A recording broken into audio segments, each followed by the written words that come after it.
Hi, welcome back to Christine's Home Affairs. A couple of weeks ago I shared this video with you on how to put a zip in at the top of your bag using an all-in-one piece of fabric. What I didn't like about the finish of the zip was that you could actually see the tab on the inside and the stitching. So I wanted to improve on that, and that's what we're going to do in this video here. After posting this video, I had loads of comments from people giving me suggestions on ways to fix that problem. For the most part, everybody felt the same way.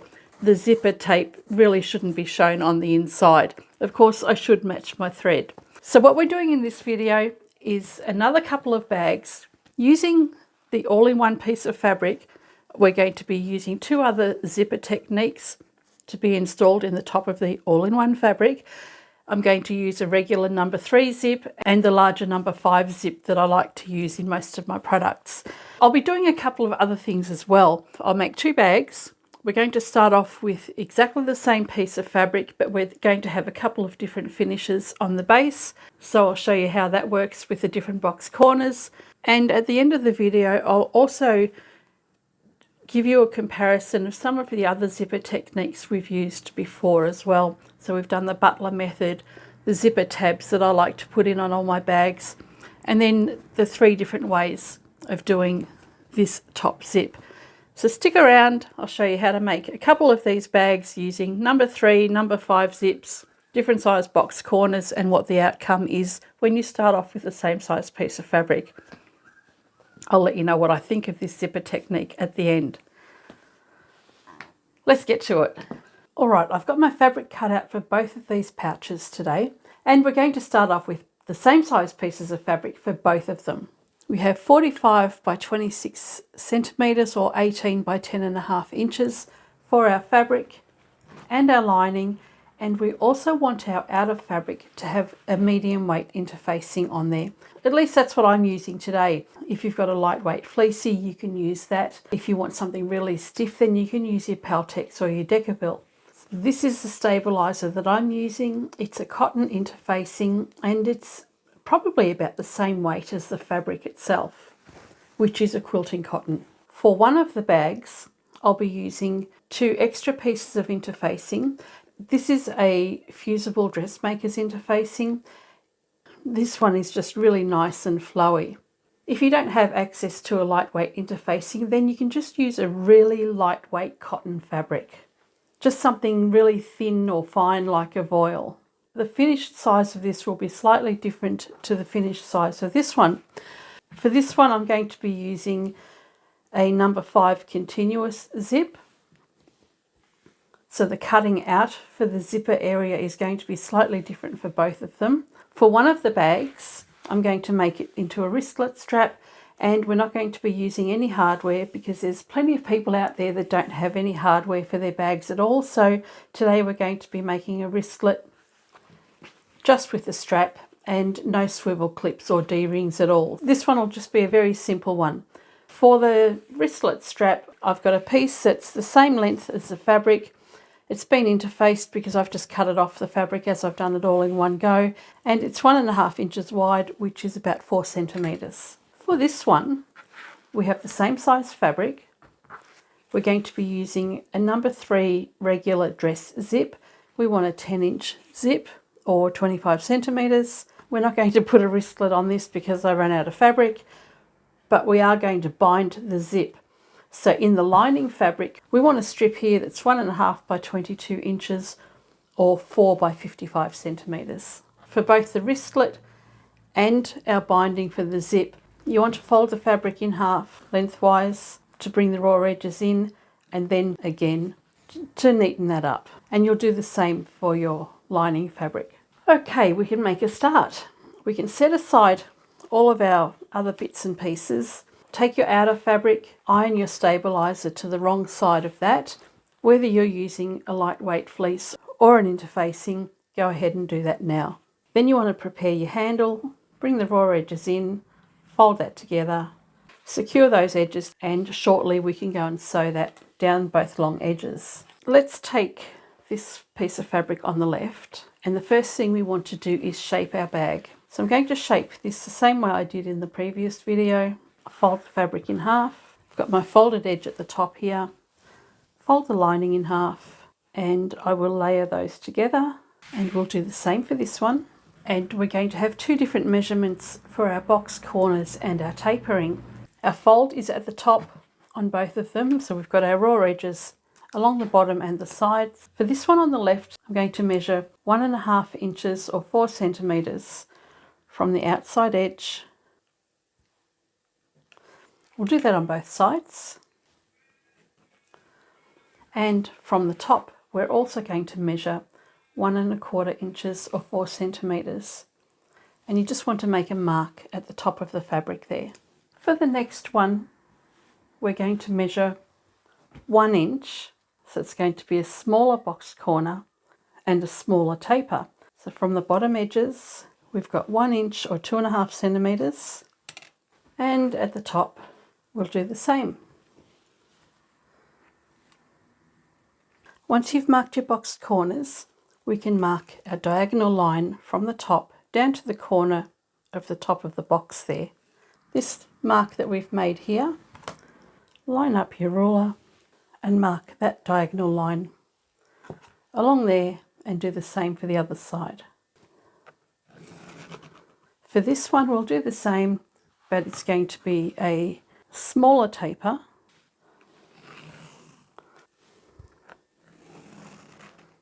So you can already see that even though our fabric pieces are exactly the same size, our bag sizes are going to be quite different when we're finished. Now we can cut this out.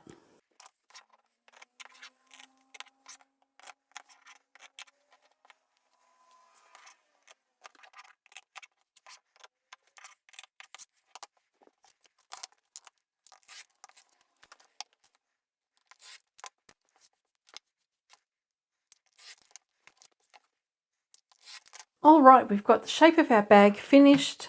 Now all we need to do is open up the middle section at the top here for our zips. This one here that's got the brown label on it, we'll be using the larger number 5 continuous zip, and it will also have the interfacing on it. And this one here with my Stitch This label is going to have a regular number 3 dress zip. Now this opening here needs to fit the style of zip that you're going to be using. If this is using a number 5, it's got a much bigger opening. And when you compare the size of the two, you can see the black one is about 1/4 inch wider than the regular dress zip. If I use the same size opening to put this zip in, it'll be too big and I won't be able to close the zip up. Take your lining piece, fold that in half, press a fold into the top section there, and I'm going to mark a line right across the centre. This will be the very top of our bag, and it's where we're actually going to be cutting our fabric open. From this centre line, we need to measure about 6 millimeters, or say 1/4 inch, and you make that mark along one side and also along the other side. So if I draw those lines in,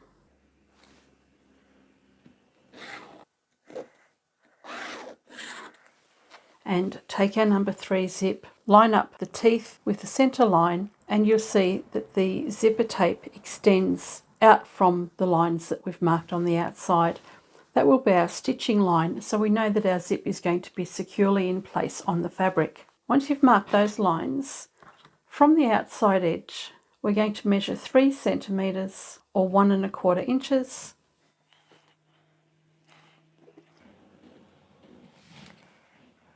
And from the outside corner into the centre line, we're just going to draw a triangle, and we'll do that on both ends. And this is now ready to be sewn onto our outer fabric. So line everything up evenly, and we'll set that one aside. So far there's nothing different to what we've done with this pink bag here, except for the size of the opening. For the other one, we're going to use a different zip and also have a slightly different technique for inserting the zip. Take your interfacing and we'll find the centre, and this being fusible, we're going to have the fusible side faced up. From the centre on both of these, we're going to measure 1 centimetre Now this interfacing is to be the same width as your fabric at the top here. So go back and measure your fabric across here. This one measures 7.5 inches. So my interfacing piece is 7.5 inches. And from the outside edge, I'm going to measure 1 inch or 2.5 centimeters from either side, which is the same that we've done on the other bag.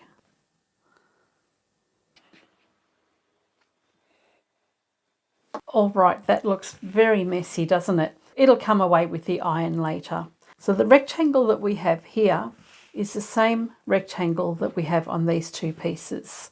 Take your outer fabric and place that right side up. Place your interfacing over the top. I've gone and marked mine on the wrong side, but that's fine. I'll still be able to see the lines I've drawn. So the interfacing has the fusible side faced up. Grab your lining piece, and with the fusible side faced up again, center that over the top of your bag. And for this lining piece, for this outer piece, and for this one that has the lining and the outer joined, we're going to go and sew around the rectangle on all three pieces of those. Whilst we're at it, we'll take our little wristlet strap and we'll sew down both long edges of those as well. With the regular dress zip, we're going to put a binding on that. I've gone and trimmed my zip down to 7.5 inches or 18 centimeters. I've made sure my slide is on the inside so that it doesn't fall off. And what I'm going to do at this end is just get some adhesive tape, tape that together just to hold that in place. With your folded binding piece, that's the same as the lining, I've cut off two pieces that are the width of the zip, and I'm going to place that over the end of the zip here, and I'll do the same on this side. The raw edge is folded in.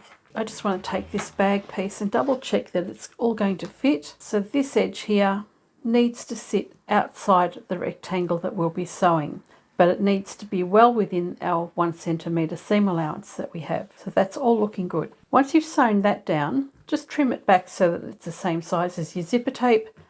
Grab your other piece of fabric, place your binding fabric over the edge and stitch that in place, and you'll do the same for this side. So let's take all of this to the machine and we'll get that sorted. I'll start off by putting the tabs on the end of the zip.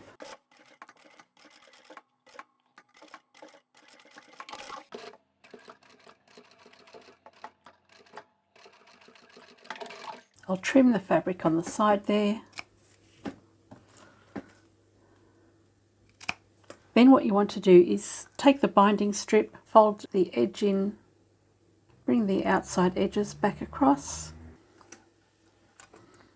I've got the edge of the zipper tape enclosed, and at the other end I've also folded the fabric over so that we've got no raw edges anywhere, and we'll stitch that binding in place.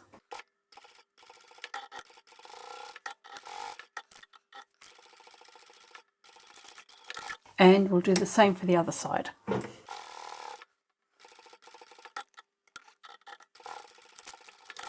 All right, the zipper is completely enclosed now. And I'm sure that's going to look much better than the one I did on that pink bag. This is going to be my little wristlet strap. I'm just going to sew straight down both long edges. This is narrow enough that I don't really have to do both edges, but I think it does look nicer when you do.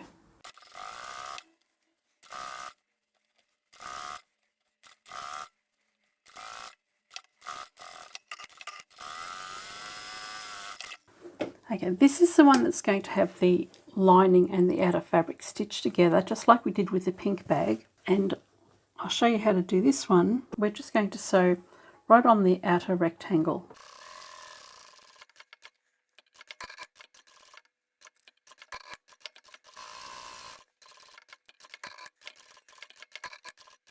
And this one here I will do separately to the lining.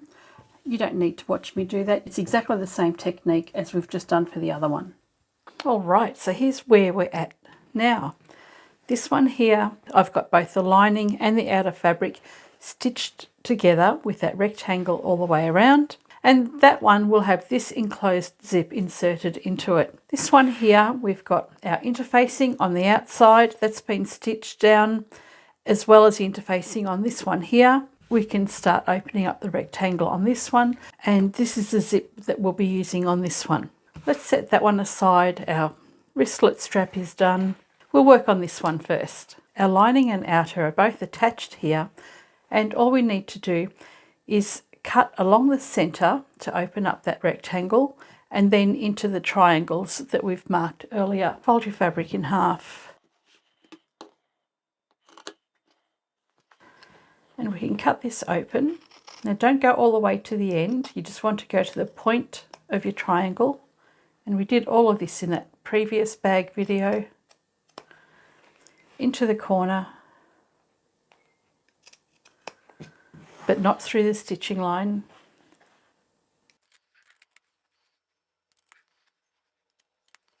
And now I want to separate the lining from the main, press that really well, and I'll press that on all the sides. And by doing that at this step, it enables me to turn the fabric through to the other side, and it'll sit much flatter, having that crease set away from your outer fabric. So I'll go and do that.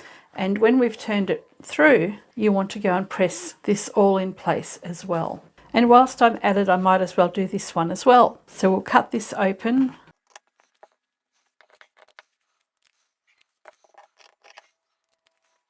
So for this one here, it's got the interfacing on there. Now mine is a fusible interfacing, so I want to be careful when I'm ironing this.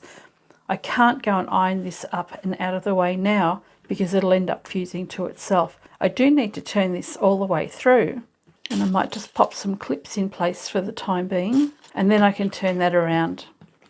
And just really carefully iron that stabilizer to the wrong side of the fabric. So you want to have that folded edge of the fabric facing the wrong side.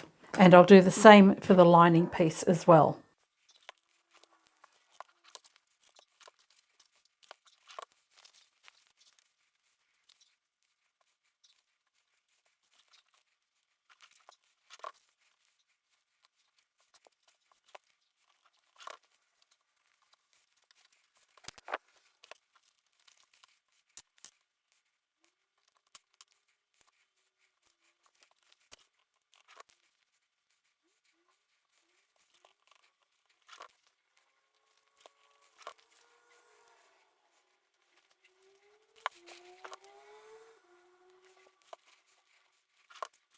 Okay, all of those bits have been ironed. This is the all-in-one lining and outer piece, and we're now going to attach this zip. Have the right side facing towards you and the zip slider opening from the left to the right. And we're going to place this directly under that little rectangle that we've made here. Now you can see the lining on the zip here. You want to make sure that you cover that with your rectangle and open your zip as well. It's just so the slide isn't in the way as you're sewing. You want to centre this so that the tabs on the end are sitting outside the rectangle. Now I'm going to use some double-sided tape to secure that in place. I'll remove the tape from one side first. I'll place my bag over the top.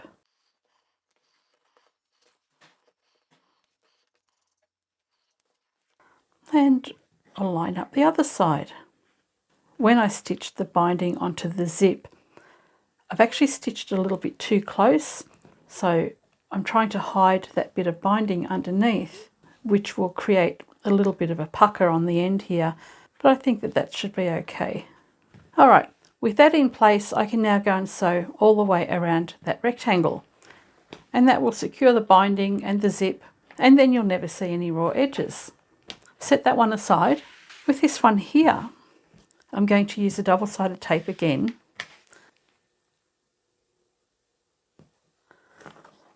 And I want that on both sides. You don't have to use double-sided tape. I'm just a little bit lazy and I like things to go a lot quicker. So we've got double-sided tape on both sides. And once again, I want my slide opening from left to right, which looks about right to me. And I'll place that underneath the outer fabric. I can remove the tape and line up my zip.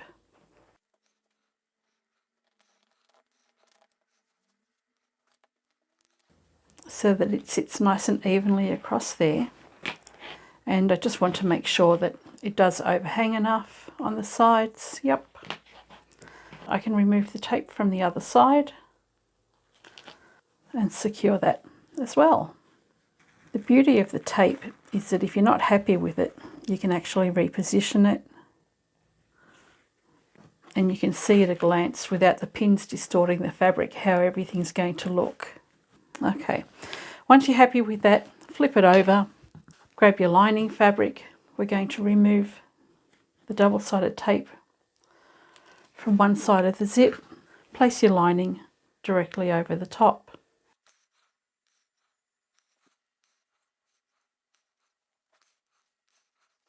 And what I would do, just to check that it's lined up properly, is grab a pin and stick it in right on the very edge of your fabric here, come through to the other side and see where this pin has come out on the other side. So it's picked up right on the very edge of the lining. And I'll do that at this end as well, and that's picked up a little bit more of the lining. I'd rather it be that way than have the lining sitting way down here somewhere. So I know that that side's lined up well enough, and then I can remove the tape from the other side of the zip and secure that as well. And then I'll also double check this side, pop a pin in right on the edge and see where it comes up.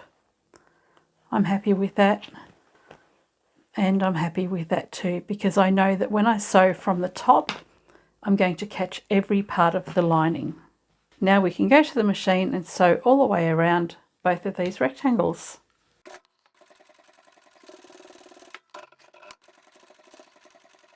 When I come to a corner, I'm going to go into the corner and then backstitch 1 or 2 stitches and forward and then turn. And the reason I'm doing that is because this zip is only getting sewn in the one time through all of the layers. I want to make sure nothing's going to happen at the corners or that it's ever going to come apart.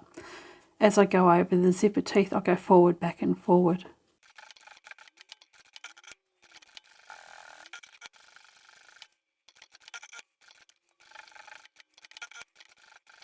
And once you've done that, just double check that the lining has been caught up in your sewing as you've gone around. And if it hasn't, then just go back and adjust that. And I'll do the same for the next one.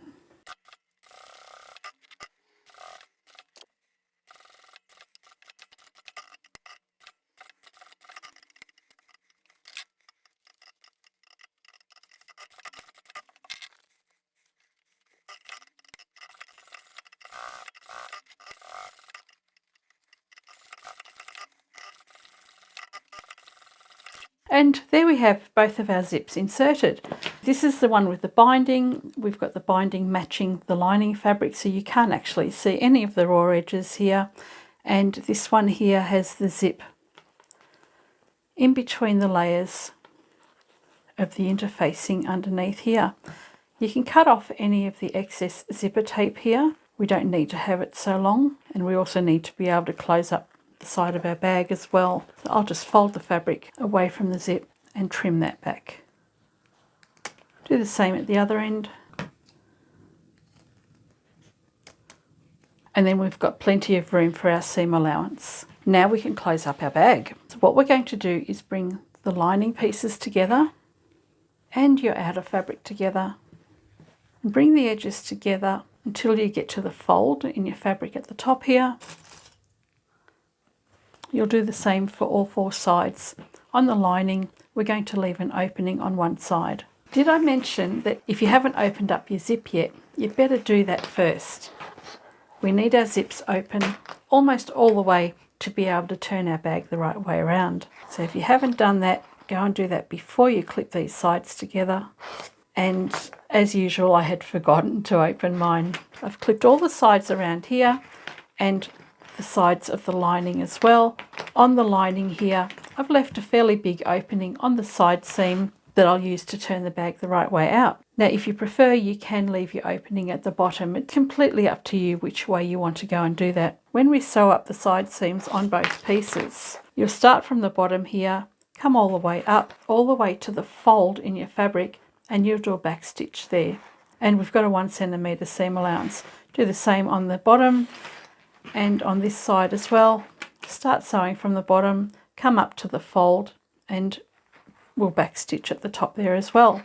When you do the lining, it's exactly the same. Start at the bottom, come up to the fold and finish. So we're actually sewing the two pieces together separately, which will help eliminate some of that bulk you have at the top of your bag. And on this side, we'll back stitch at the beginning and the end, leaving an opening for turning it the right way out. Once we've sewn up the side seams, we can box the corners. Now this one I've gone and prepared already. So what we're going to do after the seams have been sewn is pinch the fabric out. Some people like to press their seams open. For me, it depends on what fabric I'm working with. I like to have one seam going to my left and the other one going to my right, and that locks those seams in place on the corner there and just gives you a really nice finish. Also helps remove some of that bulk. On the other end, I'll do the same. Where I've got this seam going to one direction, I'll follow that along and have the seam on the other side going in the opposite direction. And for the lining, we'll do the same thing. Doesn't matter whether you go left to right or right to left, but it's nicer having them in opposing directions.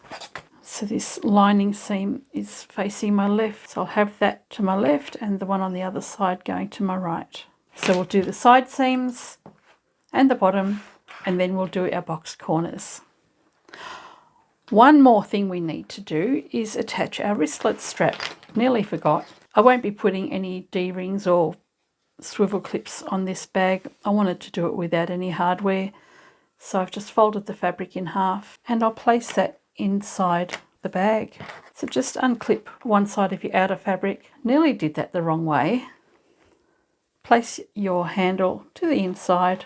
When I sew over the wristlet strap here, I'm going to go forward, back and forward over that to make sure that that's reinforced really well, and then continue on up to the corner. We can sew up all these seams now, and then we'll do the box corners. I start from the bottom of the box corner because at the top there's a fold, and it just means that the fabric's going to fold nicely. Whereas if I start at the fold edge and it's distorted, then I may not be able to line up my box corners. And just make sure your wristlet strap is out of the way of your stitching area.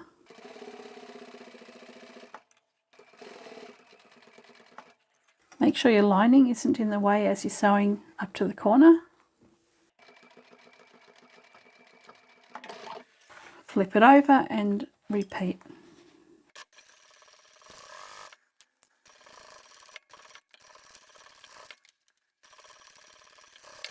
And then we can do the lining. This side here is the side I'm going to leave with an opening, so I'll just do a small section, move on up, and then finish it at the top.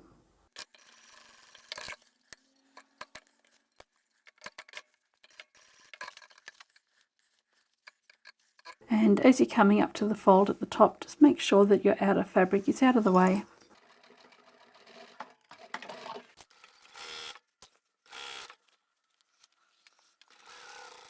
Close up the bottom, and I forgot to close the bottom on the outer fabric. I'll do that in a minute.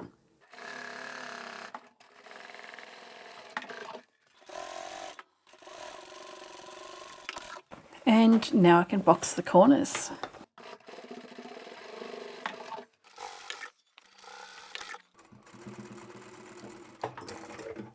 And whilst I'm still at the machine, I will box the corners on the other one.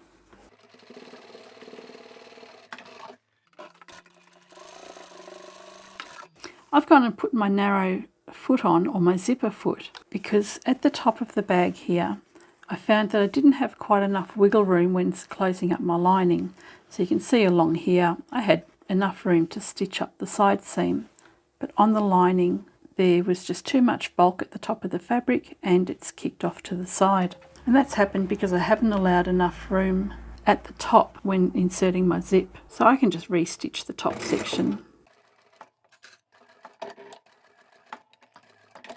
That's given me well over 1/8 of an inch extra there, which I will be trimming off later. And I can fix that on this side as well. And I can do that on the outer fabric if I haven't stitched it properly. All right, so both of our bags are finished now, and what we need to do is just trim that corner at the top of the bag here. I failed to do that in the pink bag, and I think that that's why I have a bump in the top of the bag. I'm hoping that's what the problem is anyway. So we're going to clip this corner here and on the lining. Same at the other end. And we'll repeat for this one, and I can chop off that excess from the handle. All right, so that's been tapered in on the top corners there. Let's turn our bags the right way out. And this one here, you'll see I forgot to open my zip. I'm terrible at doing that. So when you do forget to open your zip, you've just got to try and find the wiggly bit on the inside and grab hold of it, pinching it in between the fabric there, and just give it a little pull until you can get started on it. And you might have to do that a few times until you can get enough of an opening, and then you can open the rest of the zip. So it pays to check that your zips are open before you start clipping your sides together. And poke out all your corners, the top corner as well. And once you've done that, go to your side seam or your bottom, pinch those edges together and close it up. Just start really close to the very edge of your fabric. It's basically just a very narrow top stitch. And we're finished. Okie dokie, we have finished both of the bags. Visually, I think they both look okay. I'm going to tell you what my thoughts are in a moment. But remember at the beginning, I started off with the same size piece of fabric, and the only thing we did to alter the size is to have different sized box corners. So you can see I've got a much wider base here than I do here, but it also means by having a bigger box corner means I'm using up more fabric from the height to fit across the bottom, which will make the top shorter. Likewise, this one being narrower makes the bag longer. It also alters the width of the bag. There's quite a difference in the width as well. When you make a bigger box corner, again, it removes some of the fabric from the side that you're going to have because it comes in on the side, and that's what makes your bag narrower or wider. So they're the differences from the same size piece of fabric. And let's have a look at the zips. That's why we're all here, isn't it? Remember this bag here? This is the first one I showed you using this zipper technique with the all-in-one piece of fabric. And I didn't like the fact that you could see the raw edges of the zipper tape. Of course, I should have gone and used black thread and it wouldn't be so noticeable. The other thing I didn't like is how the top corner kicks up like this. I thought that was my own fault because I forgot to trim the corners on the inside. Now this bag here with the black zip is the one that's inside the 2 layers of lining. So we've got our interfacing on the inside holding those folds open, and it's a completely enclosed zipper. So that's all good. Visually it looks nice. Still coming up to my thoughts on this whole process. This one here is the one that's got the binding on the zip, and as much as I hate bindings, I do actually like that this looks really finished. So it certainly is a lot neater than this technique here. So both of these techniques are really nice, neat finishes. If we have a look at the top, it's not quite as bumpy as it is on the pink bag, and that's because I did remember to trim the corners, but it still pokes up. I don't like that. I just wanted to briefly touch on the other zipper methods that I've used before. I've done a video previously showing you how to do the butler method, where you'll curve the end of the zipper tape inside the bag, and that gives you a nice finish on the end there. Whereas on this end here, we have the zipper tabs, which is what I use in almost all of my bags. So we've got zipper tabs, the butler method, we've got this all-in-one method done 3 different ways, whether it's got the exposed seams, the bound edge, or the hidden zip. Which technique do you like better? So there we go. We have 3 bags with the same type of zipper insertion, at the top of our bag using that one piece of fabric. And they're all slightly different in the technique that you use to put the zips in. Now, by far the easiest technique to put the zip in a bag like this was this one here, where you just put the zip in and you don't worry about the zipper tape showing on the inside. But it's the least attractive way of putting the zip in.